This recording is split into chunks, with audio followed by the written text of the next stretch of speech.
उत्तर प्रदेश में शिक्षा मित्रों को लेकर इस वक्त पर तमाम सारी बातें की जा रही हैं, जिसमें ये कहा जा रहा है कि अप्रैल माह तक समस्याओं का हल हो जाएगा और इस तरह की तमाम खबरें निकलकर सामने आ रही हैं। सोशल मीडिया पे भी ये खबरें काफी ज्यादा सुर्खियां बटोरती हुई नजर आ रही, लेकिन इन सारी चीजों में कितनी सच्चाई है ये किसी को भी नहीं अंदाजा है। लगातार सरकार की तरफ से इन शिक्षा मित्रों को ये तो कहा जा रहा है कि आपकी समस्याओं का हल बहुत जल्द ही होने वाला है, लेकिन इनकी समस्याओं का हल कब होगा किसी को भी नहीं पता है। इस बात का लगातार पदाधिकारी मुलाकात कर रहे हैं, शासन प्रशासन के नुमाइंदों से लगातार सरकार से मुलाकात का प्रयास किया जा रहा है, लेकिन फिर भी हर एक प्रयास के बाद खबरें यही निकलकर सामने आती हैं कि अभी थोड़ा सा वक्त और शिक्षा मित्रों को इंतजार करना पड़ेगा। लगातार काफी सारी पोस्ट भी वायरल हो रही हैं, लेकिन इन सारी चीजों की वजह से किसी ने अंदाजा लगाया है कि आखिर नुकसान किसको हो रहा है। इन सारी चीजों से शिक्षा मित्र काफी ज्यादा आहत होते हुए नजर आ रहे हैं, क्योंकि पहले शिक्षा मित्रों को ये खबरें दी गई कि अब 1 अप्रैल तक समस्याओं का हल होता हुआ नजर आएगा। उसके बाद अब शिक्षा मित्रों के लिए ये कहा जा रहा है कि अप्रैल माह के अंत तक शिक्षा मित्रों को कुछ न कुछ खास देखने को मिल सकता है, जबकि 1 मई को हाई कोर्ट में सुनवाई होनी है। सरकार अपने दस्तावेजों को लेकर पेश होने वाली है और जो हाई कोर्ट के इस बार की सुनवाई होने वाली है वो बेहद ही खास होने वाली है, क्योंकि हाई कोर्ट की तरफ से या यूं कहे कि न्यायालय की तरफ से सरकार को बस यही कहा गया था कि ये आखिरी वक्त है, इसके बाद सरकार को कोई वक्त नहीं दिया जाएगा और इसी दौरान सरकार को सारे दस्तावेज पेश करने होंगे। तो ये कहा जा सकता है कि जो बातें इस वक्त पर सरकार के नुमाइंदों के द्वारा कही जा रही उस पर तो नहीं, लेकिन 1 मई को जो हाई कोर्ट में फैसला होने वाला है उससे शिक्षा मित्रों को जरूर कुछ ना कुछ फायदा होने वाला है, क्योंकि जब हाई कोर्ट की तरफ से कुछ चीजें साफ होती हुई नजर आएंगी तब आखिरकार शिक्षा मित्रों को ये पता चल सकेगा कि आखिर सरकार की मंशा क्या है, सरकार सोच के आ रही है शिक्षा मित्रों को लेकर। क्योंकि जब भी संगठन मुलाकात करते हैं तमाम अधिकारियों, मंत्रियों से, नेताओं से, तब तो उनका यही कहना होता है कि आप लोग परेशान ना हो, आपकी समस्याओं का हल कर दिया जाएगा, बहुत जल्दी शिक्षा मित्रों की सभी समस्याएं समाप्त हो जाएंगी। लेकिन वक्त के साथ ये वादे, ये जो तमाम तरह की बातें, ये सारी खोखली होती हुई नजर आ रही। अब तो बस यही उम्मीद जताई जा रही कि 1 मई को जब कोर्ट में सुनवाई होगी तो उस दौरान अगर कुछ ना कुछ खास शिक्षा मित्रों के लिए होगा तो शिक्षा मित्रों की जिंदगियां बदलती हुई नजर आएंगी, शिक्षा मित्रों के जीवन में खुशियों की दस्तक नजर आएगी। और भी बहुत सारी बातें कही जा रही है। इस दौरान जो शिक्षा मित्र संगठन है उन्होंने महानिदेशक से भी मुलाकात की, लेकिन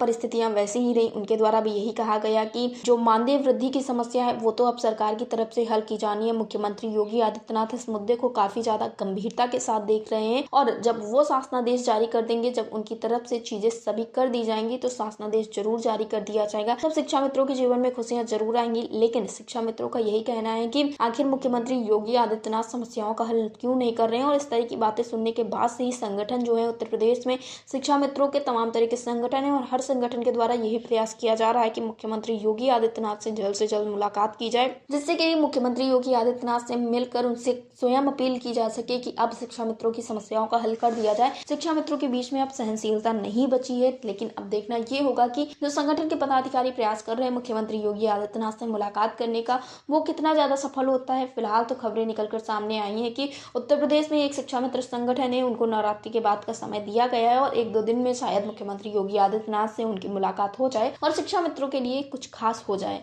नेक्स्ट रिपोर्ट, अटल टीवी।